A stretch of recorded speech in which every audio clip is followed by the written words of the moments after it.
श्री राम भक्तों, जय श्री बालाजी महाराज। कैसे हो आप सब? आशा करते हैं कि आप सब जो है सुरक्षित हैं, स्वस्थ हैं और बाबा की और माता रानी की असीम कृपा आपके ऊपर बनी हुई है, ऐसी कामना दिल से करते हैं। तो जैसा कि आप सबको पता है कि नवरात्रि जो है आज संपूर्ण हो गई है और कल जो है विजयदशमी है। तो हमने सोचा क्यों ना आपको भी कुछ ऐसी जानकारी दे दें जिससे जो है आपको पता चले कि अगर आप भी बालाजी महाराज के दर्शनों के लिए जाते हैं, मेहंदीपुर बालाजी में जाते हैं, तो कहीं कोई ऐसी गलतियां हम कर तो नहीं रही हैं जिनकी वजह से हमारा जो कार्यक्रम है वो पूर्ण नहीं हो पाता है। संकटों की बात करें तो संकट जो है वापस आ जाते हैं या संकटों की वजह से हम परेशान रहते हैं। बहुत सारे कलह कलेश जो है घर में रहते हैं। बहुत सारी जानकारी आपको इस वीडियो में मिलने वाली है, तो अंत तक बने रहें। अगर आपको हमारी वीडियो अच्छी लगती है तो लाइक करें, शेयर करें, कमेंट करें और अगर आप हमारे चैनल पे पहली बार देख रहे हैं तो चैनल को ज़रूर सब्सक्राइब करें, साथ में बेल आइकन है उसको प्रेस करें ताकि आने वाली हर एक वीडियो की नोटिफिकेशन सबसे पहले आप तक पहुंच जाए। चलिए शुरू करते हैं आज की वीडियो। जय श्री राम, जय श्री बालाजी महाराज। मेहंदीपुर की पवित्र कृपा आपके परिवार पर निरंतर बरसती रहे। बाबा की अपरंपार कृपा है, मैया की अपरंपार कृपा है। आज सिद्धरात्रि है। सिद्धरात्रि मीन सिद्धि की अधिष्ठ धात्री। मान लो आज रामनवमी भी मानी जाती है, मान लो। तो इसीलिए क्या है, अगर आप मेहंदीपुर बालाजी जाते हो तो कहीं ना कहीं अज्ञानतावश, भूलवश हम इस प्रकार की गलतियां करते हैं। पहले मुझे इस प्रकार की गलतियों का अनुभव नहीं था। मान लो मेरे को पता नहीं लगता कि लोग इतनी भी गलती, ऐसी भी गलतियां मान लो कर जाते हैं मेहंदीपुर के अंदर। वो गलती क्या है वो मैं आपको आज बताऊंगा। जैसा मेरे पास लोगों का फ़ोन आ रहा है, उस फ़ोन आने के उसी के अकॉर्डिंग ही मेरे को इस बात का समझ में आ रहा है कि बहुत से लोग किस प्रकार की गलतियां मेहंदीपुर के अंदर करते हैं। क्योंकि उनकी छोटी छोटी बात कि आज जो बातों के सॉल्यूशन होंगे आज वो उनको इस वीडियो में मिल जाएंगे। जब मेहंदीपुर हम जाते हैं तो बहुत से लोग समाधि वाले बाबा के दर्शन करके नहीं जाते। पहली गलती, सबसे बड़ी गलती यही है। क्यों? क्योंकि भगत के बगैर भगवान नहीं है। अगर भगत की मानता नहीं होगी तो भगवान की भी मानता नहीं होगी। और जो इतने समय से, जैसे किशोरपुरी जी महाराज ने भी जो दरबार में सेवा करी, प्रभु ने उन्हें अपने चुना सेवा के लिए। श्री बालाजी महाराज की मूर्ति की सेवा करना कोई आसान कार्य नहीं है। जब उस मूर्ति की निरंतर सेवा करते हुए कार्य कर रहे थे तो इसी प्रकार से गणेशपुरी जी महाराज जी ने भी सालों साल जो भी बाबा की सेवा करी। सेवा के बाद भगत की पहचान श्री बालाजी खुद करवाते हैं।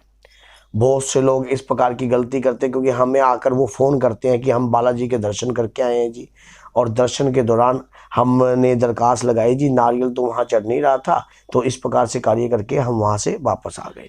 मैंने कहा कि कैसे कैसे कार्य, दो तीन फैमिली अब नवरात्रि में इस प्रकार की मेरे पास आई हैं, तो जिन्होंने बताया कि समाधि का तो हमें पता ही नहीं जी, हम तो पहली बार मेहंदीपुर गए थे और समाधि का हमें पता नहीं है। तो भैया समाधि पर दर्शन जरूर करने हैं।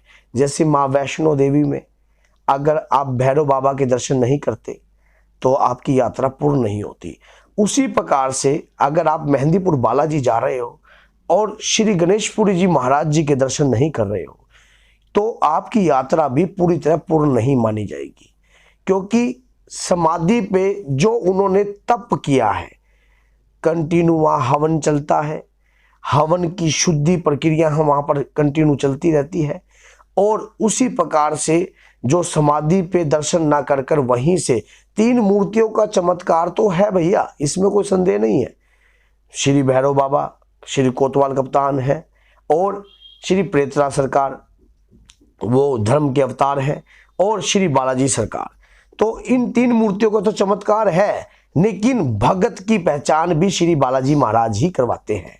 क्योंकि अगर भगत की पहचान नहीं होगी तो भगत की शान कैसे होगी, कैसे आपको कैसे पता लगेगा कि कौन है गणेशपुरी जी महाराज।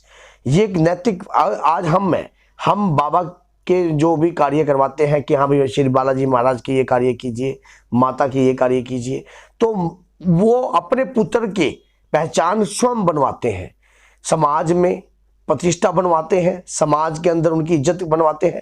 तो इसी प्रकार से आप इस प्रकार की गलती ना कीजिए। अगर आप मेहंदीपुर बालाजी जा रहे हो तो समाधि पर जरूर दर्शन कीजिए, और समाधि पर कम से कम अगर आप 108 के चक्कर नहीं लगा सकते समाधि के, तो 21 चक्कर जरूर लगाइए समाधि पे।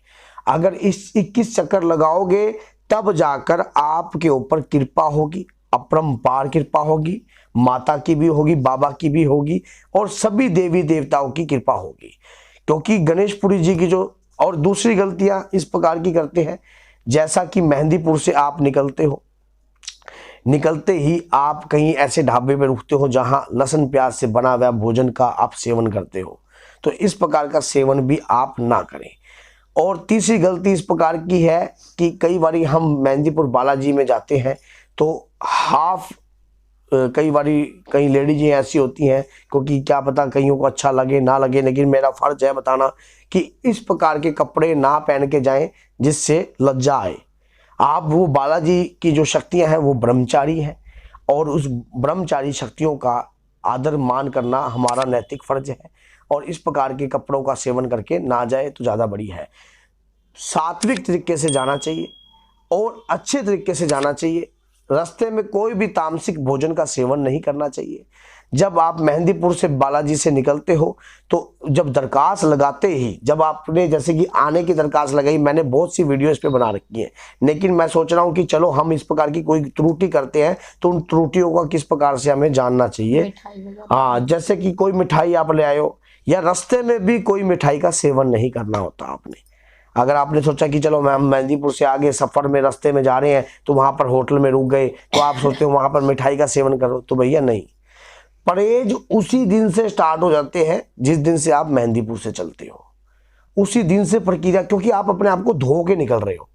मान लो जो भी मल, जो भी आपके शरीर के अंदर मैल है, जो गंदगी है, जो रोग है, उसको आप छोड़ के निकल रहे हो। अगर उस रोग को छोड़ के निकल रहे हो और आप उसके जिस चीज से वो रोग आता है, अगर उस चीज का सेवन करोगे तो कहीं ना कहीं आप सुरक्षित नहीं रहोगे। बहुत से लोगों का इस प्रकार से क्वेश्चन भी था कि हम मेहंदीपुर जाते हैं तो फिर भी संकट नहीं बैठ रहा जी, क्या दिक्कत आ रहा है, क्या कारण है, क्या रीजन है।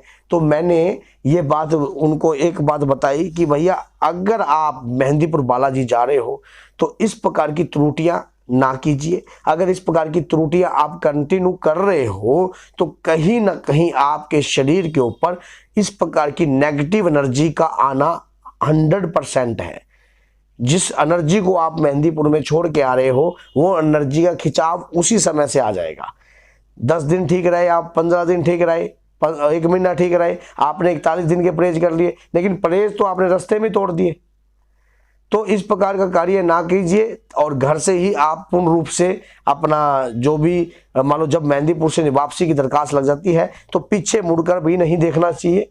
तो और वहीं से आप सीधी श्री बालाजी महाराज के नाम लेकर, बाबा की कृपा का कार्य लेकर वहां से निकलना चाहिए आपको, और ये कहना चाहिए कि हे बालाजी महाराज मेरे साथ चलिए, ताकि किसी भी प्रकार की मेरे से त्रुटि हुई हो, अज्ञानतावश, भूलवश, एक दरखास्त और आपको मेहंदीपुर में लगाना चाहिए। वो दरखास्त भैया किस प्रकार की होगी ये भी मैं आपको बता देता हूँ। वो दरखास्त है कि जैसा कि मेहंदीपुर के अंदर आपने, वो दरखास्त का मीनिंग्स ये होगा कि कोई कार्य किया है, तो हम तो अज्ञानी हैं, हमें तो ज्ञान नहीं है, क्योंकि किसी भी प्रकार का, जैसे कि नए फ्रेशर लोग जाते हैं तो उन्हें नहीं पता होता कि मेहंदीपुर के क्या कार्यक्रम है। तो आप जब वापसी की दरखास्त लगाओ तो एक दरखास्त एक्स्ट्रा इस प्रकार से लगानी है कि हे बाबा, अगर मेरे कार्यक्रम में, अगर मेरे विधि विधान में कोई भी त्रुटि हो गई है या कोई गलती ऐसी हो गई है तो बाबा मैं तो अज्ञानी हूं, मुझे किसी भी प्रकार का कार्यक्रम करना नहीं आता, मैं किसी गुरु के सानिध्य में नहीं आया हूं, लेकिन मेरे को इतना यकीन है कि मेरा भाव आपके प्रति सच्चा है, पवित्र है, और मेरे भाव से आप इस दरखास्त के माध्यम से जो भी मैंने यहाँ पर भोग लगाया है, जो भी मैंने यहाँ पर कार्यक्रम किया है, उसे पूर्ण कीजिए। तो इस प्रकार से मैंने ये कुछ गलतियां बताई हैं कि इस प्रकार की गलतियां अगर आप कर रहे हो तो कहीं ना कहीं आपकी जो यात्रा है असफल हो जाती है। उस यात्रा के अंदर संकट का प्रवेश रहता है और कहीं ना कहीं संकट को आप खुद निमंत्रण दे देते हो कि आजा भैया, हम तुझे बुला रहे हैं। क्योंकि इतने समय वहाँ मेहनत करी, पेशी खाई, उसके बाद फिर आप तुरंत कम बैक उसको कर लिया। लंबा सफर है, मान लिए, तो आप ऐसा कार्य, भोजन, फल फ्रूट का सेवन अपने साथ लेकर चलिए, कोई भी बिस्कुट का सेवन लेके चलिए, लेकिन तामसिक तरीके का भोजन को सेवन ना कीजिए। तो उससे जो है कहीं ना कहीं यात्रा जो है अधूरी होती है। सिंपल रोटी बनवा लीजिए, मेहंदीपुर से ही बनवा लीजिए, चाहे कोई दिक्कत नहीं है, चाहे स्टेशन पे खड़कर बनवा लीजिए, लेकिन प्याज और लहसुन इस चीज़ से युक्त भोजन आपको घर में नहीं प्रवेश करना चाहिए। तो भैया ये मैंने वीडियो बनाई है क्योंकि शरीर थका पड़ा है, आज भी हवन करके हटा हूँ। सिद्धरात्रि का दिन है, कल दशहरे का पावन अवसर है, तो माँ सिद्धरात्रि की कृपा आपके ऊपर हमेशा बनी रहे। अगर आप पूजा याचना कर रहे हो या कोई सिद्धि की प्राप्ति कर रहे हो तो हम माता रानी से ये प्रार्थना करते हैं कि आपके ऊपर आशीर्वाद बनाए रखें। जन कल्याण के लिए कार्य करोगे तो जरूर अवश्य ही आपका कार्य सिद्ध होगा और परिपूर्ण होगा। तो बोलिए जय माता की, जय श्री बालाजी महाराज। मेहंदीपुर की पवित्र कृपा आपके परिवार पर बनी रहे।